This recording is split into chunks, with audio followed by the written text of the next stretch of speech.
अस्सलाम वालेकुम नाज़रीन, साइट में भलीकार ऐं अवां सां गॾु नाज़िया मीर। नाज़रीन, पाकिस्तान तहरीक इंसाफ़ अंदरि इख़्तिलाफ़ चोट चढ़ी विया आहिनि। गुज़िरियल ॾींहुं बानी पीटीआई जी भेण अलीमा ख़ान साहिबा पार्टी जी सीनियर क़यादत मथां इल्ज़ामनि जी बरसात करे छॾी। छिती तनक़ीद कंदे पार्टी क़यादत मथां संदनि इहो चवणो हो त जेकॾहिं अवां ॿार नथा खणी सघो त पोइ साइट ते थी वञो। नाज़रीन, उन जे जवाब में पार्टी जी जेका क़यादत आहे, मौजूदा जेको चेयरमैन आहे ऐं जेका ॿिया सीनियर अॻवान आहिनि, उन्हनि पिणु रद्दमल ॾींदे इहा ॻाल्हि कई आहे त असीं बिल्कुलु जज़्बात खे सम्झूं था।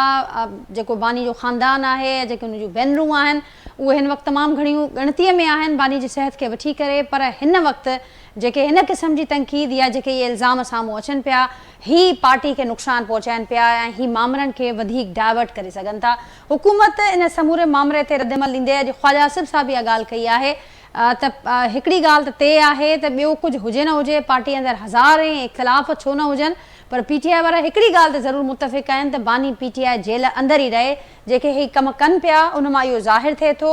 गॾोगॾु संदनि इहो बि चवणु हो त रिहाई फोर्स हुजे या ॿिया मामला हुजनि, पीटीआई जो रुॻो फोकस बानी वारे मामले ते हुजे थो। भले सूबे जे केपी जे हवाले सां ख़ासि करे वॾे वज़ीर ते तनक़ीद कंदे ख़्वाजा आसिफ़ साहब जो चवणो हो त भले सूबो सड़ी वञे, भले सूबो तकलीफ़ुनि में हुजे, पर खेनि रुॻो पंहिंजी सियासत ते फोकस करिणो आहे। नाज़रीन, ही मामला आहिनि जेके एतिरा इख़्तिलाफ़ असांखे पीटीआई अंदरि नज़र अचनि पिया। इन मां कहिड़ो हुकूमत फ़ाइदो खणी सघे थी ऐं पीटीआई खे वधीक केतिरो नुक़सानु थी सघे थो। मुल्क अंदरि असीं ॾिसूं पिया त ऑलरेडी जेका सूरत हाल वक़्तु नज़र अचे पई, पॉलिटिकल जेको माहौल आहे मुल्क जो, उहो मुसलसल असांखे ॾिसण में अचे पियो त अञा ताईं इस्तेहकाम वारी सूरत हाल न पई नज़र अचे, को रस्तो न पियो नज़र अचे जंहिंमें सभु धुरियूं गॾिजी करे वेही करे कंहिं नुक़्ते ते मुतफ़िक़ थी करे अॻियां वधनि ऐं का स्टेबिलिटी जी ॻाल्हि अचे। हिकु पासे ही सूरत हाल आहे त ॿिए पासे असीं ॾिसूं था त जेको असांजो परॾेही माज़ आहे उन ते खोड़ सरगर्मियूं थियनि थियूं ऐं ख़ासि करे ख़िते जे कॉन्टेक्स्ट में जेकॾहिं ॻाल्हि कजे त कॉन्फ्लिक्ट्स वारी सूरत हाल असांखे मुसलसल नज़र अचे पई।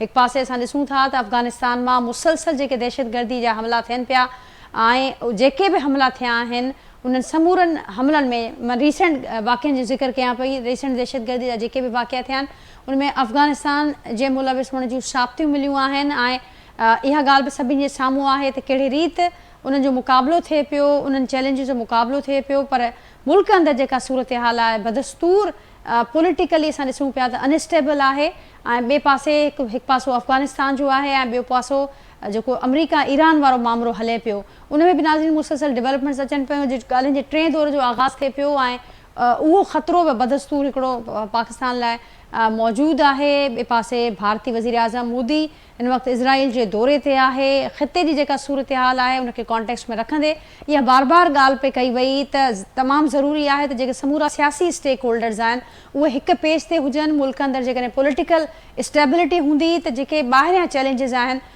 उनखे पिणु मुंहुं ॾेई सघिबो, पर ही सूरत हाल बदस्तूर ख़राबु थिए पई। अॼु उन ते बि गुफ़्तगू कंदासीं। आख़िर में नाज़रीन, गुज़िरियल ॾींहुं वज़ीर आज़म सां सिंध जे वॾे वज़ीर मुराद अली शाह साहब जी मुलाक़ात थी आहे। उन मुलाक़ात में जेके सिंध जा सियासी मामला आहिनि, तरक़ियाती रिथाऊं आहिनि, उन ते पिणु ॻाल्हि ॿोल थी आहे ऐं वज़ीर आज़म साहब जो इहो चवणु आहे त पीपल्स पार्टी तमामु अहम पार्टी आहे ऐं असीं उनखे गॾु खणी हलंदासीं। अव्हांखे यादि हूंदो त गुज़िरियल केतिरनि ई ॾींहंनि खां नवनि सूबनि जो शोशो असीं ॿुधंदा पिया अचूं। भेरो ॿीहर सिंध जी वहदत ख़िलाफ़ु बयान मुसलसल साम्हूं ईंदा रहिया आहिनि ऐं उन ते सिंध सरकार न रुॻो हिकिड़ो असीं ॾिठो आहे त सिंध असेंबली मां हिकिड़ो ठाराव बि मंज़ूर करे चुकी आहे, पर उनखां सां गॾोगॾु बार बार वफ़ाक़ खां इहो मुतालबो कंदी अचे पई त असांखे वज़ाहत ॾिनी वञे त कहिड़े रीति तकरारी कॉन्फ्रेंसूं सिंध जे गवर्नर हाउस में थियनि पियूं या सिंध जी वहदत जे अगेंस्ट मुख़्तलिफ़ बयान साम्हूं ईंदा रहनि था। उन हवाले सां वफ़ाक़ पिणु वफ़ाक़ी वज़ीरनि खां वज़ाहत वठे ऐं ख़ुदि वफ़ाक़ बि असांखे हिन मामले ते ख़ातिरी कराए त छा गुज़िरियल जेका मुलाक़ात थी आहे वॾे वज़ीर उन ते बि ॻाल्हायो आहे ऐं जेका ही स्टेटमेंट बाद में साम्हूं अचे पई त असीं पीपल्स पार्टी खे गॾु खणी हलंदासीं। अहम जमायत आहे पीपल्स पार्टी। छा ही इन ॻाल्हि जी निशानी आहे त जेके असां ॾिसूं पिया जिन ख़दशनि जो बार बार इज़हार थिए पियो ऐं जंहिं प्रेशर जो बार बार इज़हार थिए पियो त मुसलसल दॿाउ विधो पियो वञे सिंध सरकार मथां मुख़्तलिफ़ मामलनि जे हवाले सां, छा हाणे उन में घटिताई थी आहे? उन ते बि पिणु गुफ़्तगू कंदासीं। जेको पैनल मूंसां गॾु गुफ़्तगू जे लाइ मौजूदु आहे उनजो तारुफ़ सां कराईंदसि। जेको पैनल में गुफ़्तगू जे लाइ मूंखे जॉइन कियो आहे पाकिस्तान पीपल्स पार्टी जा सीनियर अॻवान आहिनि, अॻूणा सेनेटर ज्ञानचंद साहब मूंसां गॾु अॼोके प्रोग्राम में शरीक आहिनि। हाजी मुज़फ़र शुजरा साहब मूंसां गॾु मौजूदु आहिनि, सीनियर सियासतदान आहिनि, मुस्लिम लीग नून जा सीनियर अॻवान आहिनि। वीडियो लिंक ज़रिए इन प्रोग्राम जो हिस्सो आहिनि। पाकिस्तान तहरीक इंसाफ जी अॻूणी MNA सीनियर अॻवान नुसरत वाहिद साहिबा मूंखे जॉइन किया है वीडियो लिंक ते। अवां सभिनी के भलीकार, अवां सभिनी जी मेहरबानी, मां गुफ्तगू के लिए वक्त ॾिनो है। नुसरत वाहिद साहिबा, आपसे गुफ्तगू का आगाज़ करूँगी बाकी पैनलिस्ट की इजाज़त से। क्या कहेंगी आप इस पाकिस्तान तहरीक इंसाफ के अंदर बढ़ते हुए इख्तलाफात मज़ीद पार्टी को क्या नुकसान दे सकते हैं? कल का जो हमने सारा मामला देखा, अलीमा खान साहिबा की जो तनकीद थी पार्टी की सीनियर क़यादत के ऊपर, उस पर भी रद्द-ए-अमल आया और पार्टी क़यादत भी ये समझ रही है, स्पेशली जो चेयरमैन है इस वक्त पार्टी के, उनका ये कहना है कि हम बिल्कुल जज्बात का एहतराम करते हैं, लेकिन इस किस्म की जो तनकीद है, जो इल्ज़ामात हैं, वो डाइवर्ट कर सकते हैं पार्टी की जो असल इस वक्त स्ट्रगल है, जो दूसरे मामलात हैं, और हुकूमत को कोई फ़ायदा हो सकता है सारी प्रैक्टिस से। क्या कहेंगी आप, क्यों अलीमा खान साहबा इतनी नाराज़ हैं पार्टी की सीनियर क़यादत से? बहुत शुक्रिया नाज़िम। देखें, ये जो बातें कर रहे हैं गौहर साहब, ये अगर थोड़ा सा एक्टिव हो जाते तो शायद वो कभी भी ये वाली बात नहीं। और जितने लोग हमारे जो मेहरबान हैं, जो तमाम लीडर इस वक्त बने हुए हैं और तमाम बड़े बड़े ओहदों में बैठे हैं और असेंबली में मौजूद हैं, और वकला की एक बड़ी तादाद को खान साहब ने मुंतखब किया था, वो सिर्फ इसलिए कि उनको ये नहीं पता था कि उनके ऊपर ये वाले हालात आ जाएंगे, लेकिन उनको नजर आ रहा था कि हमारे कारकुनों के ऊपर बहुत मुश्किल वक्त आ गया है और उससे भी मजीद मुश्किल वक्त आएगा, जहाँ पे मेरे वकला जो हैं, जो अगर MNA या MPA होंगे और वो बड़ी बड़ी पोजीशंस पे होंगे, तो वो उनके लिए खड़े होंगे, उनके लिए बात करेंगे, उनके लिए अदालतों में जाएंगे, उनके लिए जो भी हत्तुल-इम्कान कोशिश हो सकती है वो करेंगे। लेकिन यहाँ तो हुआ ये कि इन सबको बहुत ही बड़े बड़े ओहदे मिल गए और असेंबली में पहुंच गए और सब कुछ हो गया, कोई सेनेटर बन गया, कोई नेशनल असेंबली में पहुंच गया, कोई सूबाई असेंबली में पहुंच गया, लेकिन वो सब के सब अपने ओहदों को लेकर दबा के बैठ गए। अब हालात जो है खराब से खराब हुए जा रहे हैं और कोई नहीं है जो उनके लिए खड़ा हो या मुकदमे लड़े या कुछ और करे, तो या बाहर की एक्टिविटीज को संभाले, कुछ भी नहीं। सब अपनी अपनी जगह पे अपनी चीजें एंजॉय कर रहे हैं। तो एक तो ये कि उनके अपना सगा भाई है जिसकी हालत का किसी को पता ही नहीं है कि क्या है, वो तो हुकूमत बता रही है ना कि ये हो गया, ये हो गया, ये हो गया, या वो जो उनके अपने डॉक्टर्स हैं, हमारा डॉक्टर तक उनसे नहीं मिल सकता, बहने तो बहुत दूर की बात है। फैमिली का एक मेंबर कहा था मिलवा दो, वो भी नहीं मिल सकता। प्रोसीजर खुद ले जाके छुप के पेम्स में होता है और फिर उसके बाद वापस लाके उनको बिठा दिया जाता है वापस जेल में। तो ये तमाम चीजें जो दूसरों को परेशान करती होंगी, उससे कहीं ज्यादा हमें 90% ज्यादा बहनों को परेशान करती होंगी कि उनका अकलौता भाई, और अकलौता भाई भी कोई ऐसे नॉर्मल आदमी नहीं है, किसी चीज के ऊपर उसने कब्जा नहीं कर लिया, उसने बेइंतहा एफर्ट्स के बाद पूरी जिंदगी उसकी एफर्ट में गुजरी है। चाहे वो शौकत खानम था, इससे पहले क्रिकेट थी, क्रिकेट में जिस तरह उसने अपना नाम कमाया और जिस तरह वो रूल्स एंड रेगुलेशंस उसने चेंज करवाए और सब कुछ करके वो अब एक आला मुकाम पे पहुंचा, जिसकी वजह से आज इज्जत है उनकी पूरी दुनिया में। और आप देख रहे हैं कि तमाम क्रिकेटर्स जो हैं वो ना सिर्फ अपील कर रहे हैं, बल्कि वो बार बार इस चीज़ को भी जोर दे रहे हैं कि उनका प्रॉपर ट्रीटमेंट होना चाहिए। तो वो इंसान कोई नॉर्मल इंसान नहीं था कि वो अचानक कहीं से उठा और वज़ीर आज़म बन गया या सदर बन गया या कुछ और बन गया। वो बहुत एफर्ट्स के बाद आए हैं, किसी उन्होंने उसका सहारा नहीं लिया ज़िया-उल-हक की तरह या मुशर्रफ की तरह या अयूब खान की तरह। वो अपनी बेइंतहा मेहनत और काविशों के बाद वो इस जगह पे पहुंचे थे। तो अब जब वो वहाँ पे हैं तो जाहिर है वो बहुत बड़े एक जो मिथ थी दो पार्टीज की, वो उसको उन्होंने तोड़ा। जब वो तोड़ लिया तो वो तो जाहिर बर्दाश्त से बाहर थी ये वाली चीज, उसकी सजा उनको मिलनी चाहिए थी और वो सजा मिल रही है।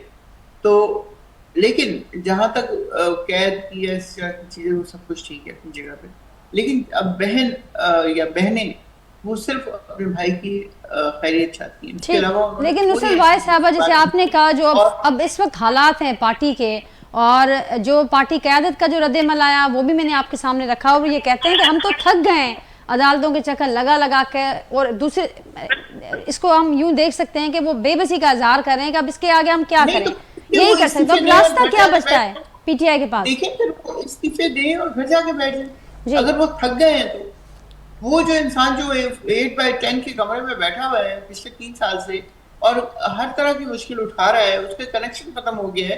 पिछले 90 दिन से उनका दुनिया से कोई कनेक्शन है ही नहीं, अपनी बहनों से या किसी और से तो दूर की बात है कि उनके पास उनके वकला तक नहीं जा सकते। तो फिर ये थक गए तो ये फिर घर जाके बैठे। ठीक नुसरत साहिबा, यही बात कल अलीमा खान साहिबा ने भी कही कि अगर बार नहीं उठा सकते तो साइड पर हो जाएं, लेकिन मुझे इसके बताइएगा इसके आगे क्या। अब जैसे आपने बताया कि लीगली कुछ नहीं हो रहा, पॉलिटिकली भी हम देख रहे हैं कि सारे रास्ते इस वक्त तो बंद लग रहे हैं, तो अब रास्ता कौन सा बचता है, कौन सा ऑप्शन इसके बाद बचता है पीटीआई के पास? रास्ता सिर्फ यही है कि अदालतों के थ्रू ही होगा। ये लोग नहीं काम करेंगे तो कोई और आ जाएगा। वकील तो हैं बहुत सारे दुनिया में, ऐसा नहीं है कि वही वकील हैं जो एमएनएस हैं हमारे, इसके अलावा भी बहुत सारे वकील हैं। मुखला की एक बड़ी तादाद है जो उनके मुकदमे लड़ेगी, और हमारा तो ये है ही नहीं कि हम किसी और से बात करें, किसी और को कहें। हमें तो सिर्फ अदालतों से, हालांकि हम जानते हैं कि 26वीं 27वीं आईनी तरमीम के बाद जो जजेस की हालत हो गई है, चाहे वो सुप्रीम कोर्ट के हों या हाई कोर्ट के हों, आपने देखा है कि कल किस तरह वजीर आला के साथ बिहेव किया है उन्होंने, कि वो सलाम का जवाब तक नहीं दिया और उठ के चले गए। तो ये चीज इस कदर आप ये समझें कि लोगों ने अपने आप को सख्त कर लिया है पीटीआई की तरफ से कि जो कुछ भी हो हमने इनका कुछ नहीं करना, किसी बात का रिस्पॉन्ड नहीं करना। तो देखें कब तक चलता है ये वाली सिचुएशन। ठीक मुझे भाई साहब, इसको आगे बढ़ाते हैं आपकी बात को। हाजी मुज़फ़्फ़र शुजरा साहब, अवां छा चवंदो पीटीआई जे जेके हिन वक्त हालतूं आहिनि, नुसरत वाहिद साहब भी चयो त हाणे ही जेकर न कंदा त साइड लाइन थी वञनि ऐं उन खां पोइ अॻियां असीं वधंदासीं, ही न हूंदा त को ॿियो हूंदो जेको अॻियां ईंदो। ऐं पर हिन वक़्तु जेका सूरत हाल नज़र अचे पई, जेके हालतूं आहिनि इहे हालतूं ओचितो ई ओचितो पाण पैदा थी वियूं आहिनि, या हुकूमत चाहे पई त अहिड़ियूं हालतूं पैदा थियनि जो लीगल रस्ता बि बंदि थियनि पीटीआई जे लाइ, पॉलिटिकल रस्ता बि बंदि थियनि, ऐं पीटीआई हाणे इन वक़्तु पहुचे, इन जो फ़ाइदो बाज़ार ते लॻे पियो त हुकूमत खे थिए पियो। जी महिरबानी। असल में पीटीआई जी ग़लति पॉलिसियुनि जी वजह सां ही जेके माण्हू आहिनि डिस्पर्स थियनि पिया। मां त शुरू में चवंदा हुआसीं त वर्करनि खे हिननि तमामु घणो हिननि आज़मायो आहे। वर्कर वेचारा विड़ी जेलनि में वञी अञा ताईं केतिरा ई वर्कर जेलनि में पिया आहिनि जंहिंजो को पुरसाने हाल कोन्हे। पीटीआई वारा वकील कुझु कोन था कनि पिया उन्हनि जे लाइ। ख़ुदि मोदी पिया अचनि त भई असांखे छॾायो, असां बि कोशिशि कयूं पिया त भई जेके ना कनि त उहे वरी ॿाहिरि निकिरनि। त पीटीआई जी हालत हाणे ॾाढी राज़ थी वई आहे। हाणे ग्रुप बंदी एतिरी थी वई आहे जो हर हिकु माण्हू चए थो त ख़ान साहिबु अंदरि वेठो रहे, जेके बि एमएलए एमपी आहिनि उहे चवनि था ख़ान साहिबु अंदरि वेठो रहे, असां वटि ॿाहिरि न अचनि, न त असांजी सीट हली वञे। त इन आसिरे में इन तक़ोदो में लॻा पिया आहिनि त ख़ान साहिबु भली अंदरि वेठो रहे, ॿाहिरि न अचे। हालांकि अलीमा खान त भेण आहे, ज़ाहिर आहे उनखे त वधीक ख़्यालु हूंदो। उन बि चयो आहे त भई तव्हां जेकर नथा खणी सघो ॿाहिरि त तव्हां पासीरा थी वञो। ऐं असां त चऊं था पिया त भई पीटीआई कंहिं नमूने सां डिस्कस करे, असां सां ॻाल्हि ॿोल करे ऐं असां सां सहमत थी हले त इनशा ताला पीटीआई बची वेंदी। जेकॾहिं हिननि पाकिस्तान जे ख़िलाफ़ु ऐं तालिबान जी हिमायत में हिननि जेके कम कया आहिनि उहे न कनि, उहे छॾे ॾियनि त पोइ शायदि गवर्नमेंट असांजी उन्हनि खे मञे। पर जेकॾहिं ईअं न कंदा त पोइ गवर्नमेंट उनखे को सहारो कोन ॾींदी। पोइ इहे कोर्टनि में केस पिया हलंदा, ऐं कोर्टनि में केस वञी हाणे सभु थकी पिया आहिनि, कोई कोन थो चाहे। ॿियो जेको कुझु ग्रुप चवनि था त असां फाइट कंदासीं, हाणे रियासत सां फाइट करणु ॾाढो ॾुखियो हूंदो आहे। वरी उहो बयानु वापसि वरितऊं सदर जे चवण ते, उहो बयानु वापसि वठी करे चुप करे वेही रहिया। हाणे उन में तमामु घणी हिक ॿिए में अफ़रा तफ़री आहे। हर को माण्हू चाहे थो त कंहिं नमूने असांजी सीट बचे, हर को माण्हू चाहे थो त गवर्नमेंट सां ॻाल्हायो ऐं गवर्नमेंट सां वेही करे उन्हनि सां मसइला हल कयो। पर कुझु माण्हू चवनि था त न, असां विड़ी करे इमरान ख़ान खे छॾायूं, ऐं जेकॾहिं उहे विड़िया त अञा बि इमरान ख़ान साहिब लाइ तमामु घणो ॾुखियो वक़्तु अची सघे थो। त इन करे मुंहिंजी त सलाह इहा आहिनि त हाणे गवर्नमेंट सां ॻाल्हाइनि, असां तयारु आहियूं। असां हिननि जे हर ॻाल्हि मञण लाइ तयारु आहियूं जेका लीगल हुजे, इलीगल न, लीगल ॻाल्हि मञण लाइ तयारु आहियूं। बाक़ी जेके केस आहिनि त उहे त कोर्टूं छॾींदियूं, ऐं कोर्टूं जंहिं महिल बि छॾियूं, छो जो हिस्ट्री रही आहे, आसिफ अली ज़रदारी साहिबु हुजे या पंहिंजो नवाज़ शरीफ़ साहिबु हुजे, सभिनी खे कोर्टुनि इजाज़त ॾिनी, तॾहिं वञी जान छुटी हुननि जी। त हिननि खे बि ईअं करणु खपे त कोर्टनि में वञनि ऐं कोर्टनि सां सहमत कनि, कोर्ट में वञी पंहिंजा केस लड़नि ऐं जेकॾहिं कोर्ट हुनखे छॾे थी त असांखे कोई इतराज़ कोन्हे। ठीकु, पर मुज़फ़र साहब उन खां अॻु जेके फैमिली पंहिंजा कंसर्न शो पियो करे ऐं मुसलसल ख़दशनि जो इज़हार थिए पियो त बानीअ जी सिहत वारे मामले खे हुकूमत जेके क्लेम्स करे पई असीं उन मां मुतमइन न आहियूं, असांखे बानीअ वटां अहिड़ा पैगाम अचनि पिया त हू पाण खे तंदुरुस्त न पिया सम्झनि, हू पंहिंजी सिहत खे वठी करे ॻणतीअ में आहिनि, पूरो ख़ानदान ॻणतीअ में आहे, बार बार हुकूमत जा मुतालबा थियनि पिया ऐं हुकूमत छा पई सोचे हिन हवाले सां? बानी जी मुंतक़ली थींदी अस्पताल में या न थी सघंदी? गवर्नमेंट त चाहे थी त ख़ान साहब जो इलाज थिए ऐं चङी तरह थिए, छो जो हुननि जी अखि जे बारे में 2 सुइयूं हुनखे लॻी चुकियूं आहिनि। मां तव्हांखे पहिरीं हुन में विलाग में चयो हुउमि त भई हिन जो इलाजु सुइयूं आहिनि, उन मां 1 सुई लॻी आहे, 2 सुई लॻी आहे, हाणे 3 सुई लॻंदी त हुनजी अलाह कंदो नज़र ठीकु थी वेंदी। ऐं गवर्नमेंट इहो बि सोचे पई त भई ख़ान साहब खे जेकॾहिं असां शिफ़ा अस्पताल में रखूं त इहा केरु गारंटी ॾींदो त वर्कर उते धावा न हणंदा? जेकॾहिं वर्कर धावा हणंदा पोइ असां कीअं रखी सघूं था इमरान ख़ान खे उते क़ैदी खे करे? तो इन करे गवर्नमेंट जा कुझु मुतालबा आहिनि, उहे जेकॾहिं मञूं त पोइ असांखे कोई एतिराज़ु कोन्हे, ख़ान साहब भली अस्पताल में रहे, को मसइलो कोन्हे। पर जेकॾहिं वर्कर अची वञनि, हज़ार वर्कर अची वञनि ऐं चवनि त बाबा असां अस्पताल भञूं था पिया, पोइ उनजो ज़िम्मेवारु केरु थींदो? इन ख़दशनि खे ॾिसंदे करे गवर्नमेंट एहतियाती तदबीर अख़्तियार करे हुनखे जेल में सभु सहूलियतूं ॾिनियूं आहिनि जेके आम कैदी खे न हूंदियूं आहिनि, पर हिन ख़ान साहब खे उहे सभु सहूलियत मौजूदु आहिनि। बाक़ी हाणे हिननि जो पंहिंजो मसइलो आहे, हिन में पाण में नथा ठहनि त वञी ठाहिनि, जेकॾहिं गौर अयूब नथो मञे त उनखे लाहे छॾनि, जेकॾहिं जनरल सेक्रेटरी हिननि जे ख़िलाफ़ बयानु ॾिए थो त हुनखे लाहे छॾनि, हुननि जे ख़िलाफ़ एक्शन खणनि, नथा खणनि त हिन जे पार्टी जो मसइलो आहे, असां हुन में कुझु इंटरफियर कोन था कयूं। हीअ पार्टी मुंहिंजे ख़्याल में कोन हलंदी जेसिताईं पंहिंजो रवैयो न चेंज कंदी। रवैयो चेंज कंदी त पोइ गवर्नमेंट हुन सां ॻाल्हाइण लाइ तयारु आहे। जी ज्ञानचंद साहब, अव्हां कीअं ॾिसो पिया न समूरी सूरतहाल खे? ऐं जीअं हिते मुज़फ़र शुजरा साहब इहा ॻाल्हि कई त जेके अॼु हालतूं आहिनि PTI जूं, इहे हुननि जूं ग़लति पॉलिसी जो नतीजो आहिनि, त हुकूमती पॉलिसी जो केतिरो अमल दख़ल ॾिसो पिया न सॼे माहौल में? ऐं हाणे कहिड़ो फ़ाइदो हुकूमत अञा खणी सघे थी PTI जे हिन इख़्तिलाफ़नि ऐं हिननि हालतुनि मां?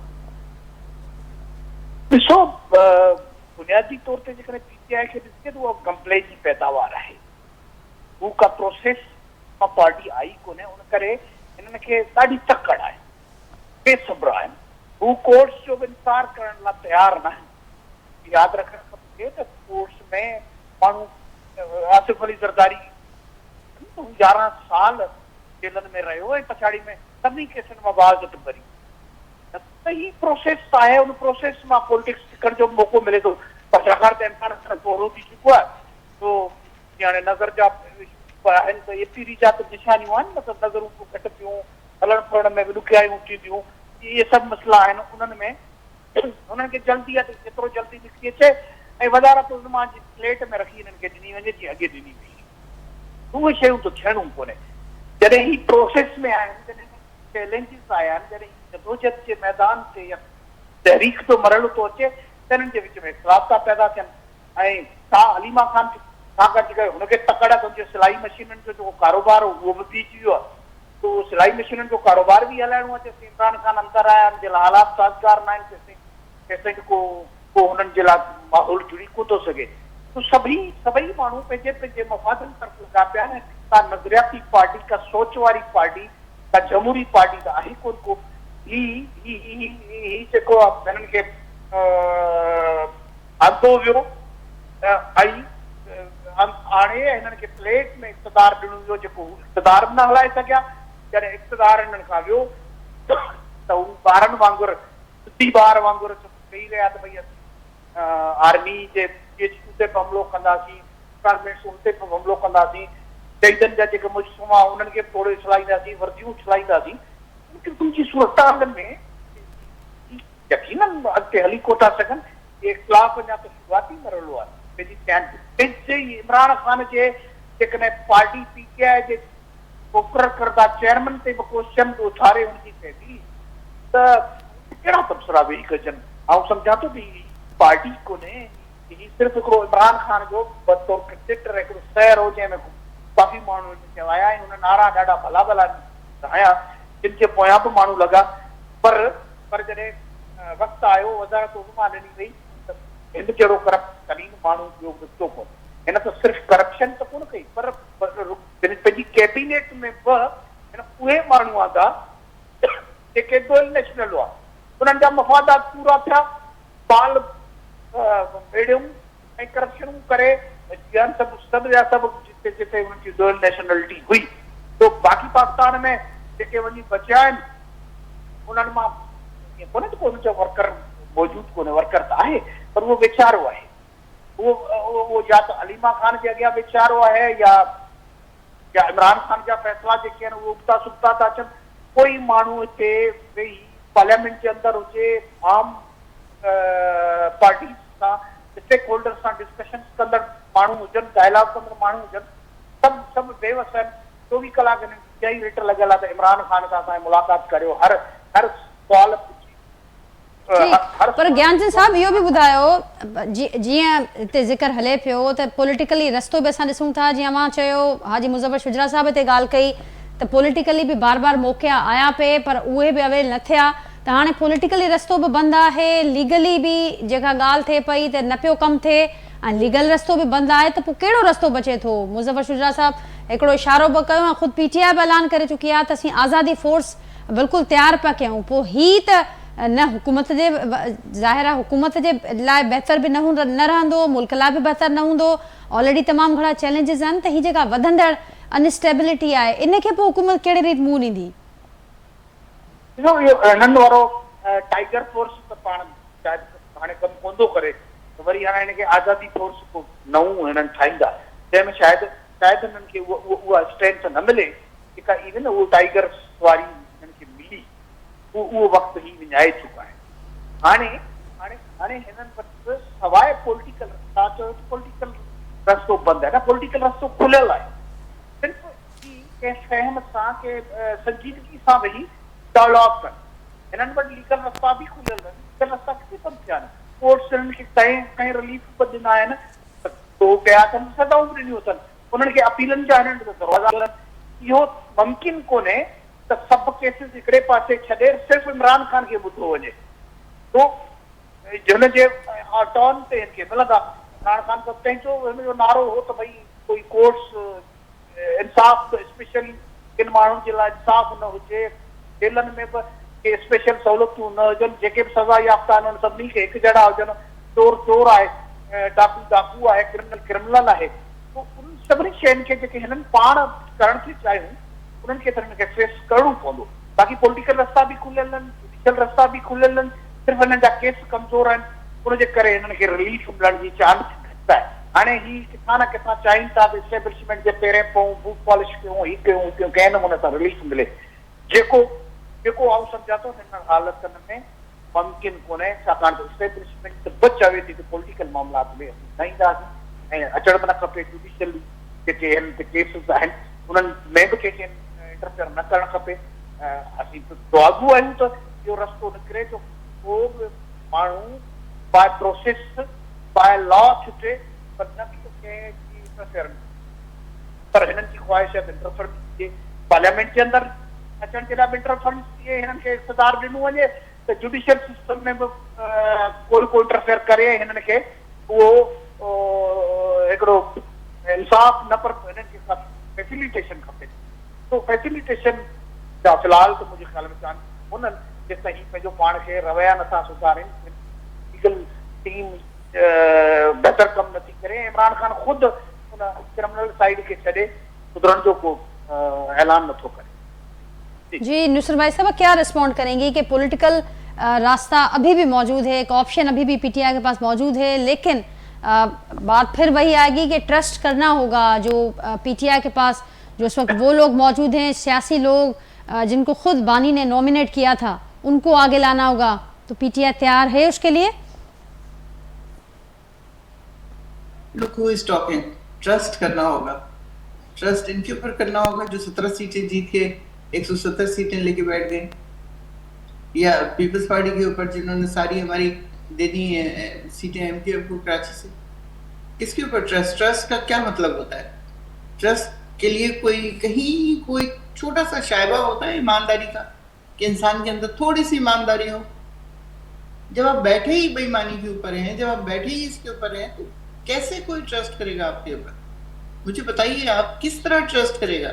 کیا یہ لوگ ٹھیک طریقے سے آئے ہیں؟ کیا ان کی حکومت بالکل ٹھیک کام کر رہی ہے؟ جس صوبے کو دیکھو وہاں حالات جسے کہنا چاہیے بگڑتے سے بگڑتے چلے جا رہے ہیں. پنجاب دیکھو تو وہاں غربت کے وہ حالات ہیں کہ جو اس سے پہلے کبھی کسی نے دیکھے نہیں تھے, لیکن وہاں پہ ایک مہارانی ہے جن کو بالکل نیا جہاز چاہیے, بالکل ان کو ٹائر گاڑی کے بالکل نئے چاہیے, کروڑوں روپے کے ٹائر ہوں ان کے اور اربوں روپے کے ان کے جہاز ہوں. اگر ہم روزانہ 1 لاکھ روپے استعمال کریں نا, اگر روزانہ 1 لاکھ روپے استعمال کریں تو 273 ایئرز لگیں گے یہ 10 ارب روپے خرچ ہونے میں. ہم پوری کی پوری پی آئی اے اپنی 10 ارب میں بیچ دیتے ہیں, اور اس کے بعد ایک جہاز ہم لے لیتے ہیں جس میں 17 جہاز تھے, اور اس کے بعد ہم ایک ہی جہاز لے لیتے ہیں. کیوں؟ ہمیں کوئی سمجھ کیوں نہیں آ رہی اس بات کی کہ یہ چیزیں بعد میں آئیں گی. پہلے عوام کا خیال ہوگا, پہلے عوام کو دیکھنا ہوگا, ان کی غربت کو, ان کی ضرورتوں کو, ان کی پریشانیوں کو دیکھنا ہوگا. اس کے بعد جب حالات بہتر ہو جائیں, جب آپ کی زراعت بہتر ہو جائے, آپ دیکھ لیں کسان کس طرح رل گیا ہے سارا, جب یہ ساری چیزیں ٹھیک ہو جائیں اس کے بعد آپ جہاز کیا کچھ اور بھی لے لیں. بے شک تو نصرت صاحب یہ گلا تو حکومت وقت بھی کر رہی ہے, وہ کہہ رہے ہیں کہ کے پی کے اندر حالات بہت اس وقت جو ہیں وہ بڑے تشویش کا شکار ہے, اور اس کے باوجود وہاں کی جو گورنمنٹ ہے اس کو کوئی پرواہ نہیں, وہ صرف ان کا سارا فوکس یا تو بانی سے ملاقات یا ان کی رہائی یا ان کی صحت, ان معاملات سے ان کا دھیان نہیں ہٹ رہا, اور وہاں کے لوگ بڑے پریشان ہیں کہ ان کی قیادت ان کی طرف دھیان نہیں دے رہی. دیکھیے نا کہ جہاں پہ جو ان کو نکال دیا تھا بیچاروں ٹیرا والوں کو کہ برف میں مائنس ٹیمپریچر میں اور برف باری ہو رہی ہے, اور وہ باہر اپنے سارا سامان چھوڑ چھاڑ کے جو بھی لے سکتے تھے وہ لے کے جا رہے تھے, تو وہاں پہ وہ خود گئے, بذات خود گئے جا کے وزیر اعلیٰ, اور جا کے ان سب سے ملے, اور انہوں نے 4 ارب روپے ان ساروں میں بانٹے, جس کے اوپر بہت شور مچایا جا رہا تھا کہ یہ کیوں کر رہے ہیں یہ سب کچھ. وہ اس لیے کر رہے تھے کہ وہ اپنے گھر واپس جائیں, وہاں جا کے تسلی سے بیٹھیں. اب انشاءاللہ ان کے اوپر کوئی اس طرح کی چیزیں نہیں ہوں گی. وہ تو انسان جس دن سے آیا ہے آپ کو پتا ہے کہ اس سے پہلے سے ہی پریس کانفرنسز ہونی شروع ہوگی کہ جی اس کو ہم آنے نہیں دیں گے, یہ کرنے نہیں دیں گے, لیکن کوئی بھی ایک ایم پی اپنی جگہ سے نہیں ہلا, اور وہ پورے 72 کتنے تھے وہ سب کے سب ایم پی نے ان کو ووٹ دیا اور وہ وزیر اعلیٰ بن گئے. اب جب وزیر اعلیٰ بن گئے ہیں تو ان کو کام کرنے نہیں دیا جاتا, وہ صرف اتنی سی بات کرتے ہیں مجھے میرے لیڈر سے ملا دو تاکہ میں اپنی زندگی کا لائے عمل شروع کروں, اپنی جو بھی میرے وزیر اعلیٰ شپ ہے اس کے لیے مجھے کیا کرنا ہے, کیسے کرنا ہے, کیونکہ وہاں ملاقاتیں تو نہیں ہوئی تھی نا ان کی. اس سے پہلے وہ جب وزیر اعلیٰ بن گئے تو اس کے بعد پھر ان کو تھا کہ میں اپنے لیڈر سے مل کے اس سے پوچھوں کہ کیا کرنا ہے کیا نہیں کرنا, لیکن نہیں دیا ملنے. آپ کو پتا ہے 10 سے 12 دفعہ وہ جا چکے ہیں اڈیالہ کے باہر جا کے, پوری رات اور پورے دن بیٹھے رہے, لیکن کوئی رسپانس نہیں ہوا.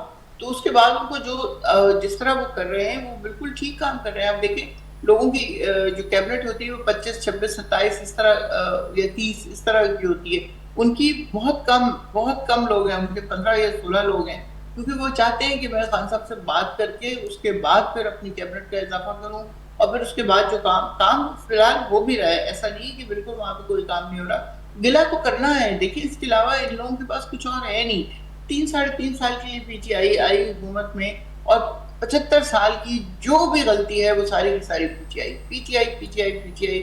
خان صاحب پی ٹی آئی. اب جس وقت ہماری حکومت تھی تو کیا کے پی میں اس طرح کے دھماکے ہو رہے تھے؟ کیا کے پی میں اس طرح کی دہشت گردی ہو رہی تھی؟ کیا کے پی میں یہ سب کچھ ہو رہا تھا؟ خان صاحب ان لوگوں نے کہا کہ ہم گٹ طالبان کو واپس لے کے آئیں گے, باجوہ نے یہ بات کی. خان صاحب نے اور باقی پوری کیبنٹ نے منع کیا کہ کوئی گٹ طالبان بیڈ طالبان نہیں ہے, ہمیں نہیں پتا اندر سے کون ہے کون نہیں ہے, ہم ان کو نہیں لائیں گے. اور انہوں نے انکار کر دیا. جب وہ چلی گئی حکومت, اپریل میں گئی ہے, سپٹمبر میں یہ لوگ لے کے آ گئے ہیں گٹ طالبان کو, اور پھر اب دیکھ لیں گٹ طالبان یا بیڈ طالبان جو بھی ہیں وہ سب آ کے وہ کیا کر رہے ہیں, ہمارے ہی لوگوں کو مار رہے ہیں. دیکھیں کے پی ہے یا پنجاب ہے یا سندھ ہے یا بلوچستان, سب ہمارے لوگ ہیں, سب پاکستانی ہیں. کسی ایک کا بھی دل دکھتا ہے یا اس کو تکلیف پہنچتی ہے یا خدا نخواستہ اس کے فیملی کے ساتھ کچھ ہوتا ہے, تو جس طرح ایک فیملی کو ہوتا ہے اس طرح ہم سب کو ہونا چاہیے. یہ الگ کر کے جو ہوتی ہے نا بات کی کہ بھی فلاں کر رہا ہے, فلاں کر رہا ہے, فلاں کر رہا ہے, یہ بہت زیادہ پریشان کرتی ہے کہ ہم ایک ملک ہیں. کبھی امریکہ میں ایسا ہوا کہ جی فلاں اسٹیٹ میں یہ ہو رہا ہے, فلاں اسٹیٹ میں یہ ہو رہا ہے, تو تمام اس کو لے کے ایک ساتھ چلتے ہیں. ایون انڈیا میں اس طرح نہیں ہوتا. कहीं में भी इस तरह नहीं होता, बांग्लादेश में नहीं होता। पूरा मुल्क एक मुल्क है, उसको एक मुल्क रहने दिया जाए। ये जिस तरह खान साहब कहते थे ना मेरे पाकिस्तानियों, इस तरह की एक अप्रोच आनी चाहिए किसी भी लीडर की तरफ से, आपके चाहे पीपल्स पार्टी के हैं या नून लीग के, इन सबको चाहिए कि सिर्फ पाकिस्तान का नाम लें और पाकिस्तान के लिए कुछ करने की कोशिश करें, वरना हम इसी तरह डिटोरेट होते रहेंगे। ठीक मुर्शिद साहब जवाब लेते हैं इस पर, और वो ये गिला तो हुकूमत वक्त का है, उनसे ही जवाब लेते हैं। मुज़फ़्फ़र शुचरा साहब छा चवंदो अवां हिक पेज ते छो सब न पिया अचनि, ऐं ख़ासि करे जीअं त केपी गवर्नमेंट जो ज़िक्र बि थियो, अॼु ख़्वाजा आसिफ साहब बि ॻाल्हायो आहे त केपी सरकार रुगो उन्हनि खे पंहिंजी सियासत जी परवाह आहे पर उतां जे माण्हुनि जी परवाह न आहे। नुसरत साहिब जो उन ते जवाबु आहे, ॿुधो छा चवंदो अवां। बहरहाल हिक पेज ते सभिनी खे खणी अचण त हुकूमत जो बुनियादी फ़र्ज़ु ऐं ज़िम्मेवारी आहे, उन में मुसलसल नाकामी थिए पई। इन वक़्तु दहशत गर्दी वारो वॾो चैलेंज असांजे साम्हूं मौजूदु आहे। केपी उन में फ्रंट लाइन ते आहे, पर असां ॾिसूं था जेके सियासी मामला आहिनि उहे अञा ताईं इख़्तिलाफ़नि जे वर चढ़ियल आहिनि, जंहिंजे करे हिक पेज ते न पियूं अचनि धुरियूं। जी मैडम, वो जेके जहाज़ जी ॻाल्हि थी पहिरियां त उहो ॻाल्हि क्लियर थिए जी त केपी के बि वारनि ॿ हेलीकॉप्टर ख़रीद कया, असां त उन जो मुआविला कोन कईसीं, गवर्नमेंट ऑफ केपी के ख़रीद कया न। हीअ बि गवर्नमेंट ऑफ पंजाब जेकॾहिं जहाज़ ख़रीद कयो आहे त हिन में ॿियनि खे छो एतिरो साड़ थियणु खपे, साड़ न थियणु खपे। उन पंहिंजनि पैसनि मां उन्हनि हिकिड़ो जहाज़ ख़रीद कयो आहे, ऐं सिंध गवर्नमेंट बि वटि जेको जहाज़ आहे उहो पुराणो थियण वारो आहे, उहो बि जेकर नओं वठंदा त हुन में कहिड़ी हर्ज आहे। ज़ाहिर आहे ऑफिशियल हुनखे टूर करणा पवनि था, उन में वञिणो पए थो। ॿियो त इहो आहे त केपी के में को कम ई कोन थियो आहे, को रोड को रस्तो एॾो को वॾो कोन थियो आहे जंहिंमें माण्हू तव्हां ख़ुशि हुजनि। माण्हू तमामु सख़्तु हाणे परेशान आहिनि। हिकु त तालिबान जेके तालिबान ग्रुप अची हमला कनि था उन्हनि खां परेशान आहे। गवर्नमेंट कुझु कोन बि करे, न को पुलिस वधाए पई, न को पुलिस खे हो पई शेल्टर पई ॾे, न को कुझु करे पई, त पोइ ज़ाहिर आहे माण्हू त तमामु घणा बेज़ार आहिनि। माण्हू चाहिनि था त हाणे इहा हुकूमत ख़तमु थिए उते त असां साह सुख जो साह खणूं। चंद माण्हू आहिनि जेके उहे अफ़रा तफ़री फैलाइणु चाहिनि था, बाक़ी ज़्यादातर पठान जेके आहिनि मुहिब वतन आहिनि ऐं उहे चाहिनि था त असां पाकिस्तान सां हलूं ऐं पाकिस्तान तरक़ी करे। असां चाहियूं था त ख़ान साहब वारा पंहिंजी पॉलिसी खे थोरो नज़रसानी कनि ताकी असांखे बि सहूलियत हुजे त असां बि हुननि सां ॻाल्हाए सघूं। मुज़फ़्फ़र साहब विच में मामला बहितर त थिया हा, असीं ॾिठोसीं इन ई प्रोग्रामनि में अवां बि इहा ॻाल्हि कई त हाणे मामला बहितर थिया आहिनि। केपी जो वॾो वज़ीर असां सां ऑन बोर्ड आहे, मुलाक़ातूं थियूं, ॿिया मामला थिया। वरी ओचितो ई ओचितो हीअ ॼाणाए पई पाकिस्तान तहरीक इंसाफ़ खे मां ॿुधो, नुसरत साहिब ॼाणाए पई त मुसलसल जेके गवर्नमेंट असां सां कम कया आहिनि, न त मुलाक़ात, न त सिहत वारे मामले ते को ध्यानु, न त ख़दशनि ते हुकूमत असांजे कुझु कनि ॾे पई, त उनजे करे ई मामला ख़राबु थिया आहिनि। उनजे करे ही असां ॾिसूं पिया त हिकु भेरो ॿीहर असांखे इख़्तिलाफ़ नज़र अचनि पिया केपी सरकार ऐं वफ़ाक़ी सरकार विच में।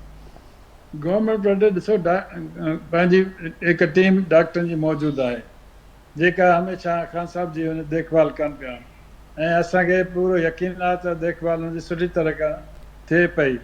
उहो मसइलो कोन्हे, हीउ मसइलो ॿाहिरि कयो वियो आहे त भई हीअं ख़राबु थी वई, सिहत ख़राबु थी वई। हालांकि ख़ान साहब माशाल्लाह ठीकु ठाक आहे, का तकलीफ़ हुन खे कोन्हे। इहा अखि जी तकलीफ़ आहे, उहा बि इंशाअल्लाह ताला 3 सुई लॻल त उहा बि परे थी वेंदी। बाक़ी रहियो साल त हुनजी पॉलिसी अहिड़ी आहे न, हिकु दफ़ो असां ॻाल्हाइनि था वरी भॼी वञी चवनि था त असां जेका पंहिंजी फोर्स ठाहींदासीं। तव्हां त नंढा आहियो पर भुट्टो साहिब जॾहिं पंहिंजी फोर्स ठाही ऐं हिकिड़े DIG खे रखियो ऐं पंहिंजे लाइ स्पेशल बचाव लाइ, त आख़िर में इहो थियो त भुट्टे साहिब जे ख़िलाफ़ उन DIG हो थी बीठो, गवाह थी बीठो त भुट्टे साहिब हुनखे मारायो आहे। त अहिड़े नमूने सां हीअ बि चाहिनि था त भई अहिड़ी का फोर्स हुजे। फोर्स इंशाअल्लाह ताला कंहिं बि हुकूमत सां विढ़ी कोन सघंदी आहे। फोर्सिस ठहणु बेकार ॻाल्हियूं आहिनि। ॻाल्हियूं कयो, टास्क कयो, सियासत कयो। सियासत में टास्क हूंदा आहिनि, टास्क में सभु शइ हल थी सघे थी। बाक़ी तव्हां ॾिसो न वॾियूं क़ौमूं वठंदियूं आहिनि, पोइ आख़िर में वेही फ़ैसिलो कंदा आहिनि, ॿई खंडु खीर थी वेंदा आहिनि। त इन करे जेकॾहिं को मसइलो हिननि जो आहे त असां तयारु आहियूं, असां हुननि सां ॻाल्हाइण लाइ तयारु आहियूं। पर हीअ जेकॾहिं सियासी बयानु हिकिड़ो ॾियनि था ऐं ॿाहिरि निकिरी ॿियो बयानु ॾियनि था त पोइ हिननि ते केरु एतबार करे। हीअ चवनि था असांजो तव्हां ते एतबार कोन्हे, पर बल्कि हीअं आहे त असांजो हिननि ते एतबार कोन्हे। हिकिड़ो माण्हू चए थो असां विढ़ंदासीं, हिकिड़ो माण्हू चए थो न असां ॻाल्हाईंदासीं, टियों माण्हू चए थो न न ॻाल्हि ॿोल न ॿाल असां चुप कयूं वेठा आहियूं। हाणे कंहिंसां ॻाल्हायूं असां? हिननि में धड़ा एतिरा थी विया आहिनि हद खां वधीक। हाणे हे पहिरियों त पंहिंजे धड़नि खे क़ाबू कनि ऐं क़ाबू करे हिकिड़ी पार्टी थियनि ऐं पोइ असां ॻाल्हाइण लाइ तयारु आहियूं। ठीकु, त पोइ ज्ञानचंद साहिबु हाणे ईअं सम्झिजे जीअं हिते ॻाल्हि थी त हाणे एतिरा धड़ा आहिनि PTI जे अंदरि ऐं सभु पाण में हिक ॿिए खां नाराज़ बि नज़र अचनि पिया, त पोइ हाणे जेको हिकिड़ो ॻाल्हियुनि जो हिकिड़ो असांखे हिकिड़ो नज़र आयो पिया ऐं बार बार इहा ॻाल्हि थी त हाणे ॻाल्हियुनि जो हिकिड़ो दर मौजूदु आहे, ॻाल्हियूं थी सघनि थियूं। हाणे उनखे ख़तमु सम्झे, उन इम्कान खे ख़तमु सम्झे त हिन वक़्तु ॻाल्हियूं पॉसिबल कोन्हनि PTI ऐं हुकूमत विच में?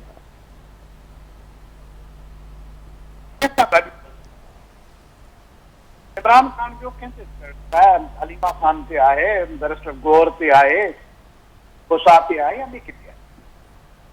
का हिननि पाण खे ख़बर पवंदी पए सुबुह शाम ही हिकु ॿिए ते कंहिं अॻूणो चीफ मिनिस्टर उन्हनि हलीमा खान ते लॻाए थो ही MIA जी एजेंट आहे,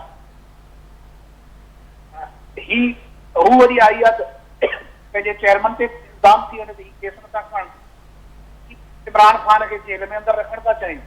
ये असां मुखालिफ़ जेके पार्टियूं आहियूं उहे हिक ते इल्ज़ाम हणंदा रहनि, उहा ख़ारिश आहे उनखे अंदरां था आवाज़ अचे। ख़ासि तौर ते इमरान खान जी भेण जॾहिं ॻाल्हाए थी पार्टी जी बची कोन्हे न, उहा पार्टी जंहिंमें हिक ॿिए ते ट्रस्ट हुजे, बाक़ी दुनियनि ते ट्रस्ट ख़ासि हूंदो जॾहिं हू पंहिंजे चेयरमैन ते ट्रस्ट नथा कनि।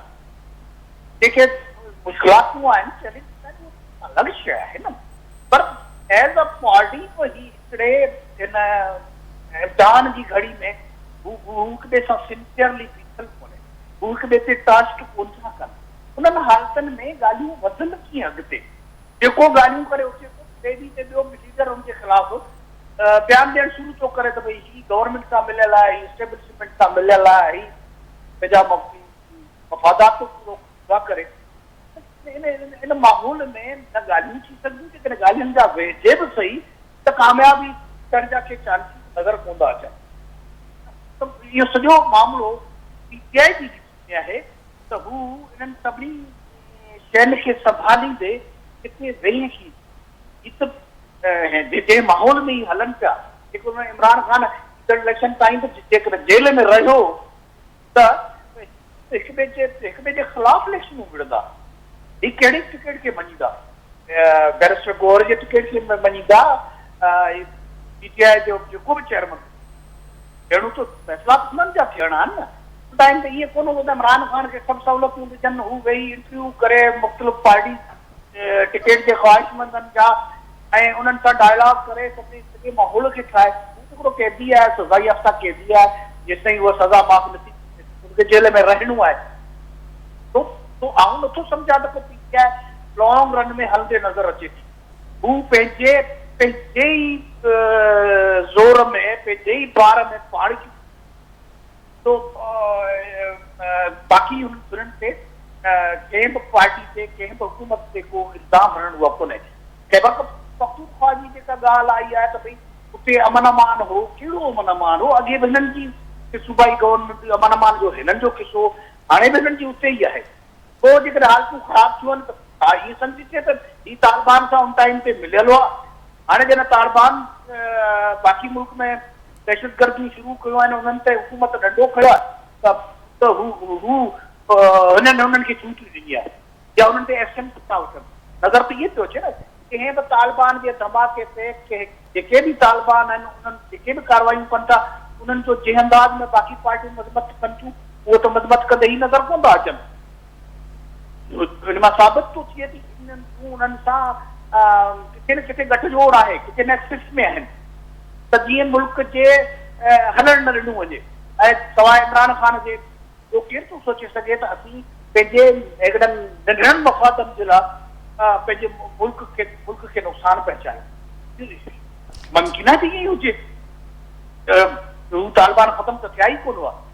तो सॼे हिन सीनरियो में जेको बि मुल्क में बहरान नज़र अचे थो उहो ही बहरान ख़तमु करणु चाहिनि ई कोन था।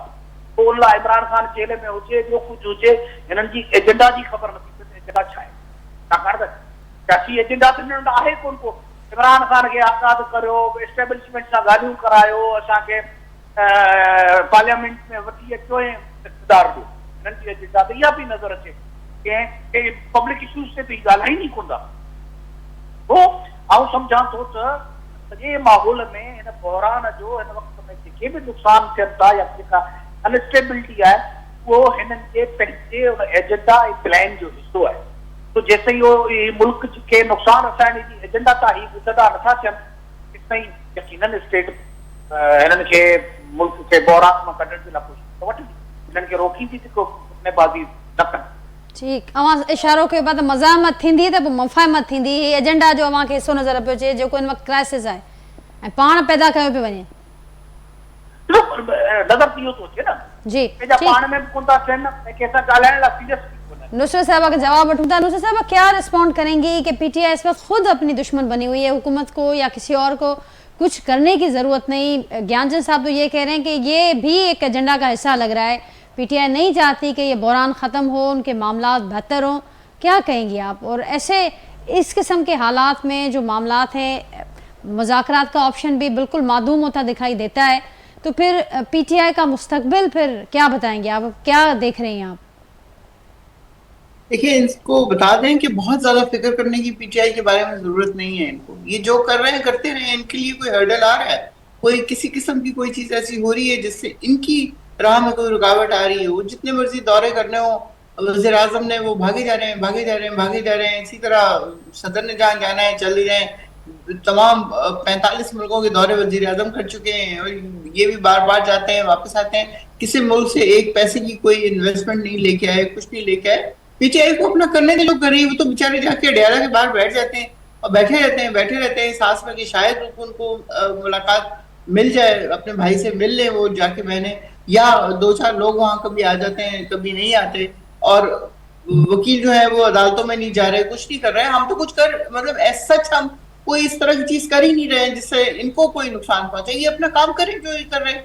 इनका काम सिर्फ पाकिस्तान में आके पाकिस्तान को खत्म करना है ना, लेकिन पीटीआई को जो नुकसान हो रहा है उसका इदराक है, सब कुछ जिसको पार्टी क़यादत जिसकी तरफ इशारा करी है कि इस किस्म के हालात और मामला से पीटीआई को खुद नुकसान हो रहा है, हुकूमत तो फायदे में इस वक्त। इनको क्या जरूरत है परवाह करने की? पार्टी को नुकसान हो रहा है ना, तो ये इनको तो खुश होना चाहिए कि अच्छा है अपनी मौत आप मर जाएंगे। ऐसा होगा नहीं, कभी भी नहीं होगा। ये दे विश फॉर इट, लेकिन इस तरह का होगा कभी नहीं, क्योंकि 90% of youth is with PTI. तो ये जितनी मर्जी बातें कर ले, इतनी सख्त किस्म की गुफ्तगू करते रहेंगे। मैं सुन रही हूँ आराम से बैठ के कि ये मेरा एटीट्यूड नहीं है इस तरह की, लेकिन मैं रोजे से हूँ और रमजान में बिल्कुल हलक मेरा खुश्क हुआ होता है, मैं ज्यादा जोर से बात नहीं कर सकती। लेकिन उसके बावजूद मैं सिर्फ ये चाह रही हूँ कि ये लोग जो कर रहे हैं ये करें। मुल्क को जिस जगह पे जिस दहाने पे लेके जा रहे हैं, ये ड्रोन हमले करें या बलूचिस्तान में लोगों को मरवाएं या मारें या जो करें, और रिकॉर्डिंग ले जाके दे दें, किसी को गैस दे दें, किसी को कुछ कर दें, लेकिन इनके अपने मुल्क में एक पैसे की इन्वेस्टमेंट नहीं आ रही। कोई राजी नहीं है, क्योंकि सबको पता है कि जिनके हाथ में हम कोई देंगे अथॉरिटी, वो मुल्क में नहीं लगेगी। ये चीज अब बिल्कुल एस्टेब्लिश हो चुकी है कि पाकिस्तान को जो भी मदद मिलेगी वो इन लोगों की जेबों में जाएगी, बाहर चली जाएगी वापस, पाकिस्तान और पाकिस्तानियों के ऊपर नहीं लगेगी। तो इनको खुश होना चाहिए कि पीटीआई टूट रही है, ठीक है टूट जाए, इनका क्या जाएगा। ठीक, जवाब आ गया भाई साहब। ये 2 पार्टियां पहले भी थी, फिर 2 पार्टियां बाद में भी हो जाएंगी, और यही होगा 1-1.5 साल पहले एक दूसरे को बुरा भला कहो और उसके बाद मिल बैठो और बस ठीक है, एक दफा तुम एक दफा हम, बात खत्म। तो भाई साहब वक्त बस खत्म हो रहा है और हम फैसला आवाम पर छोड़ते हैं। आपका बहुत शुक्रिया, आपने वक्त दिया आज के प्रोग्राम के लिए। ज्ञानचंद साहब, हाजी मुज़फ़्फ़र शुजरा साहब, अवां जी भी वरी महिरबानी। नाज़रीन, गुफ्तगू मां ॿुधी ऐं जेका गुफ्तगू असीं अवां जे मथां फ़ैसिलो रखंदा आहियूं, एक्सपर्ट्स जेके पैनलिस्ट मौजूदु आहे उहे इहे ॻाल्हि कनि पिया त सभिनी जो अलॻि अलॻि मौक़िफ़ अवां ॿुधो आहे। मुल्क में खोड़ चैलेंजिस आहिनि, पर फ़िलहाल जेका मुल्क अंदरि पॉलिटिकल इनस्टेबिलिटी आहे उहा असांखे स्टेबल थींदे नज़र कोन पई अचे। इन जो इज़हार ख़ुदि ही मुख़्तलिफ़ पार्टियूं कनि पियूं ऐं ज़ाहिरा ॼाणाइनि पियूं त रस्तो जेको आहे हुजे थो कंहिं बि तकरार जो, बहरहाल उहो अची करे पोइ आख़िर में टेबल ते ई हल थिए थो, उन जो को रस्तो को डायलॉग ज़रिए ई निकिरे थो। पर हिन वक़्तु डायलॉग कंहिंसां कजे ऐं उहो डायलॉग कीअं थींदो, केरु कंदो, उन हवाले सां जेके कुझु ऑप्शन्स नज़र अचनि पिया हिन वक़्तु उनजो इम्कान तमामु घटि थी वियो आहे ऐं हाणे हुकूमत त हिन वक़्तु ॾिसे पई PTI ॾांहुं PTI जो इहो चवणु आहे त हू जेका हिन वक़्तु सूरत हाल आहे उनजो को न को रस्तो कढण में कामयाबु वेंदा। ॾिसे नाज़रीन ईंदड़ ॾींहं में वधीक छा सूरत हाल बीहे थी अॼोके प्रोग्राम में थियल गुफ़्तगू जे हवाले सां पंहिंजे फीडबैक खां असांखे आगाह कजो। वरी सुभाणे मां सां मुलाक़ात थींदी सेम टाइम ते नए मौज़ू ऐं महिमाननि सां गॾु। तेसिताईं ॾींदा इजाज़त। अल्लाह हाफ़िज़।